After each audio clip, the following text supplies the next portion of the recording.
అందరికీ నమస్కారం. 10th class పిల్లలకి ఎగ్జామ్స్ అవుతున్నాయి. స్టేట్ గవర్నమెంట్ ఎగ్జామ్స్ రాసే ప్రతి పిల్లలకి కూడా పే చేసింది.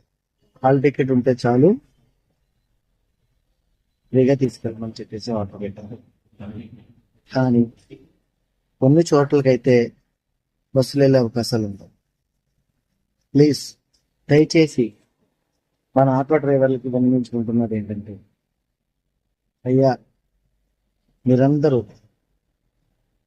ప్రతి ఒక్కరు మీ ఆటో తరపు నుంచి ఏదో సేవ చేస్తూనే ఉంటారు ప్రతిరోజు. ఏ ముసలామని పెట్టడమనో, లేకపోతే ఎవరికి ఏదో ఏదో రకంగా మీరు సేవ చేస్తూనే ఉంటారు. కానీ ఈ 10th క్లాస్ పిల్లల గురించి కొంచెం ఆలోచించండి. మండుటి ఎండ, రోడ్డు మీద నిలబడి ఉంటారు. ఒక్క ట్రిప్ మీది కాదనుకొని కనీసం స్కూల్ ఆ స్కూల్కి బస్సు వెళ్ళని ఏరియాలు ఉంటాయి. కొంచెం దయచేసి ఈ ఒక్క ప్రోగ్రాంలో పాల్గొంటారని చెప్పేసి ఆశిస్తూ కోరుకుంటున్నాను. ఇట్లు రూరల్ మైనార్టీ సెల్ అధ్యక్షులు సయ్యద్ ఉన్నారు.